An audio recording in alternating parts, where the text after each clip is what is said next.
buenas tardes, queridos amigos. Bienvenidos a Vladimir a la Una.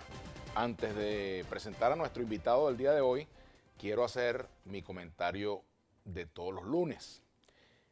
Y quiero referirme en primer lugar a la acción de protesta que han realizado en el día de hoy los maestros. Los maestros tienen un conjunto de reclamos desde el punto de vista socioeconómico, académico, que deben ser escuchados por el Ejecutivo Nacional.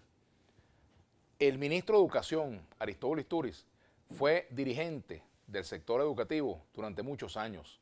Encabezó el sindicato SUMA, Sindicato Único del Magisterio. Encabezó largas y muy intensas jornadas de lucha por los derechos de los maestros. Lo menos que debe hacer Aristóbulo Isturiz, me atrevo a llamarlo por su nombre porque compartimos muchos años durante la militancia tanto en la causa R como en el PPT. Aristóbulo lo menos que puede hacer es reunirse con los maestros y darle la cara a esa protesta, llamarlos a una mesa de conversación, reunirse con sus compañeros y buscar la forma de que podamos tener un inicio de clase con un mínimo de dignidad. Buscar la forma de que las demandas laborales, las demandas socioeconómicas y las demandas académicas también de los maestros sean atendidas. Y además, también reivindicar el derecho que esos maestros tienen a la protesta, como él protestó durante muchos años frente a la propia sede del Ministerio de Educación. Pero también es importante que el ministro, si no se ha enterado, se entere de que algunos grupos de civiles armados intentaron impedir el derecho a la manifestación, hicieron disparos al aire en las cercanías de la concentración de los maestros, y esto es algo absolutamente condenable. Y las personas responsables de estos hechos deberían ser capturadas por las autoridades y no gozar de la impunidad que lamentablemente disfrutan muchos de estos grupos. Así que mi comentario con respecto a esto. Y también, bueno, estamos a la espera de una transmisión especial o en cadena, no lo sabemos todavía, en la cual se van a anunciar algunos acuerdos políticos del gobierno con sectores de la oposición. Es la información que ha circulado en el día de hoy, por lo tanto, pues, yo no tengo mayores detalles, simplemente sé que eso viene en camino y bueno, vamos a estar pendientes del desenvolvimiento de esa iniciativa. A lo mejor comienza la cadena mientras estemos en el programa, pero bueno, si no es así, pues también vamos a hacerle seguimiento a esta información, sobre lo cual no quiero comentar en cuanto a el fondo de ese asunto hasta no conocer en detalle bien de lo que se trata. Pero tenemos con nosotros aquí a Oliver Blanco, dirigente del Partido de Acción Democrática. Lo presentamos como dirigente juvenil porque tú eres un muchacho, 27 años tienes tú, Oliver, ¿no? Sí, ese es un defecto que se arregla con el tiempo. Se arregla con el tiempo. ¿Cómo estás tú? Muchas gracias por la invitación y gracias a todos los que nos ven. Bueno, bienvenido, Oliver. Muchas gracias. Y precisamente acaba de cumplir años el Partido de Acción Democrática, ¿no? Acaba de cumplir 78 años, ¿no? Se dicen fácil. Ajá. 78 años de los cuales tú tienes 7. Exactamente. 7 años de militancia. Bueno, se trata de un partido que ha sido la escuela de demócratas más importantes que ha habido en Venezuela, que ha procurado y ha gestado las reformas sociales y políticas más importantes que ha habido en el país, que logró los 40 años muy criticados, muy polémicos, etcétera, pero los únicos 40 años de democracia con alternabilidad, con control del poder civil sobre el poder político y sobre todo con progreso para los venezolanos.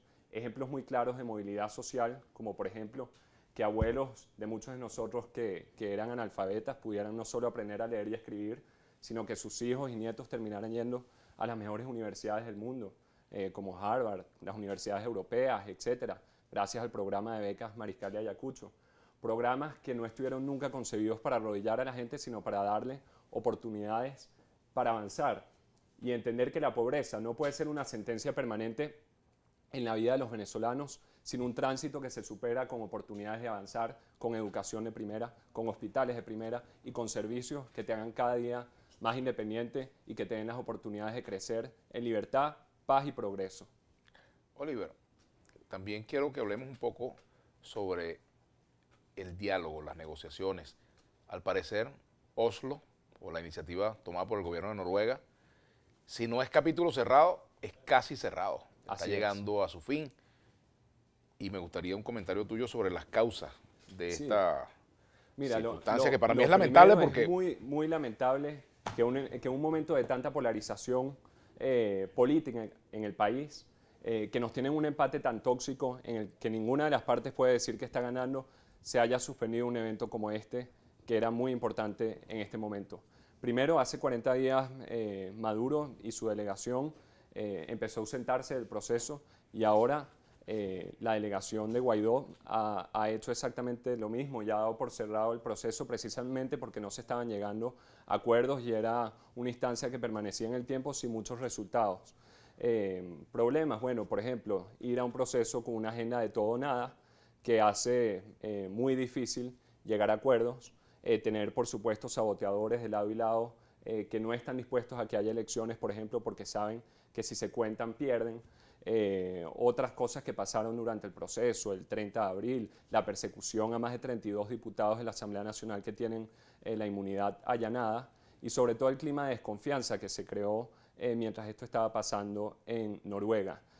Sin embargo, yo creo que el diálogo siempre tiene que ser una opción, la negociación siempre tiene que ser una opción, pero eso sí, con una agenda muy clara y con los actores que tienen que participar en este tipo de procesos, que está muy claro que por el lado oficialista es Maduro y su delegación, y por el lado opositor, el jefe de la oposición, por razones circunstanciales, por ser el presidente de la Asamblea Nacional, por agrupar además la alianza de partidos que hace mayoría en la Asamblea Nacional, es Juan Guaidó, y ese tiene que ser el escenario. Pero fíjate, si se da por terminado ese escenario, pues el gobierno abre juego y la oposición también abrirá su juego. Así es. Ese factor de la oposición que, como tú lo dices, agrupa la mayoría de los partidos, etcétera, la mayor representación parlamentaria, etcétera. Pero también hay otro sector opositor que ha venido haciendo planteamientos en cuanto a la necesidad de la negociación y que no están presentes o no estuvieron presentes en esa iniciativa de Oslo, ¿no? Así como también hay sectores del oficialismo disidente que no están presentes en ese escenario. Entonces, ¿cómo se puede recomponer todo esto? ¿Cuál sería el escenario ideal? La única manera de recomponerlo es, uno, transmitir confianza, dos, generar empatía, entender que tú y el otro tienen un propósito, y tres, generar discursos de victoria que sean vendibles para el país, que necesita soluciones, que ya está cansado de pelear de marcha, guarimba contra guarimba, golpe contra golpe, 20 años en esta situación tan tóxica para todos en la cual el único balance y el único resultado es que todos hemos perdido. Todos hemos perdido porque son millones los venezolanos que lamentablemente han tenido que abandonar el país. Son cada vez más los desempleados, son cada vez más los que ganan un sueldo mínimo que lamentablemente no les alcanza. Son cada vez más las dificultades económicas, producto del mal manejo que ha tenido el gobierno en los últimos años, que desmanteló el aparato productivo, etcétera. Producto también de las sanciones que generan una sobreinvestigación, por ejemplo, sobre empresas que tienen 50 y 60 años y que se sienten casi delincuentes porque no pueden operar tranquilamente. Es una situación de la que hay que salir, entendiéndose además, porque nosotros ni tenemos ejército, ni tenemos bala, y hasta ahora incluso los de la jauría, que ladran, que atacan, etcétera, que descalifican por las redes sociales y apuestan a salidas violentas, no han disparado la primera bala. Que por cierto, Henry Ramos Ayub, en el discurso con motivo del aniversario de AD, habló de los valientes a control remoto y me llamó la atención esa frase, ¿no? Sí. Primero, este grupo tiene una labor lamentable y vergonzosa en todo este proceso que ya de por sí está tan empantanado. Lo que han hecho es difundir noticias falsas, descalificar al liderazgo político, posicionarse en un extremo irracional que no conduce a salidas efectivas, sino más bien a la fantasía, que le dice a la gente, mira, no, la solución no depende de ti ni del que nos está viendo, sino que depende que vengan los marines o que no han venido los marines porque la oposición no ha querido. En fin, apuestan a salidas violentas que no tienen cabida y lamentablemente lo que han hecho es intoxicar aún más la política, volverla más caníbal, sabotear cualquier iniciativa y coinciden con los extremos del gobierno. Por ejemplo, distintas páginas anónimas, páginas de noticias de poca credibilidad, lanzan ataques sistemáticos contra el liderazgo democrático opositor y los ves en las redes sociales de estos supuestos opositores radicales y al día siguiente los ves en páginas como El Mazo Dando, Lechuguino, Sistema Nacional de Medios Públicos, etc. Tú te preguntas, ¿eso es coincidencia? No, eso parte de la premisa de que hay gente en el país que no quiere elecciones libres porque no tienen partidos o porque no las pueden ganar o porque no tienen candidatos y tienen que recurrir o a candidatos de laboratorio que nadie los conoce, que vociferan o desde acá o desde Miami o desde Madrid, etcétera, y creen que son impolutos, salvadores de la patria, o a la represión a la que recurre el gobierno para impedir que haya unas elecciones medianamente libres y competitivas, porque no puedes hacer elecciones con partidos ilegalizados, con candidatos inhabilitados, no puedes elegir una nueva asamblea con 32 diputados cuya inmunidad ha sido allanada, y es invivible, crea una situación que para el país es muy costosa, es muy pesada, genera asedio a la gente que simplemente aspira a vivir bien, vivir con normalidad.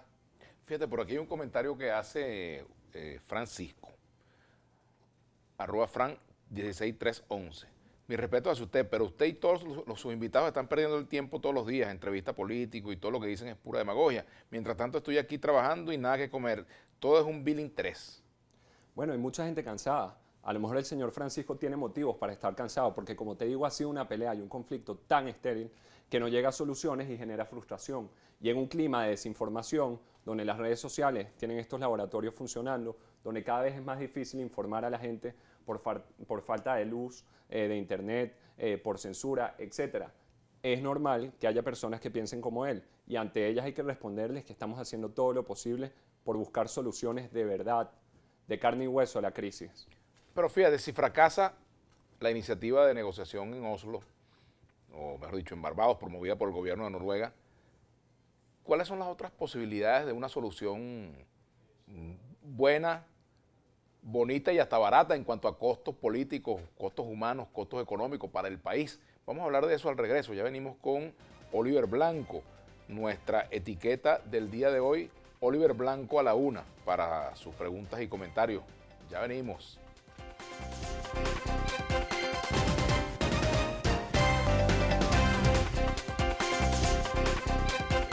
En redes sociales, en Twitter, @Globovisión, en Instagram, @Globovisión, en Facebook, Globovisión, en Telegram, Globovisión Piso Oficial. Si quieres volver a ver este y todos los programas de Globovisión, visítanos y suscríbete a nuestro canal de YouTube. Soy Globovisión.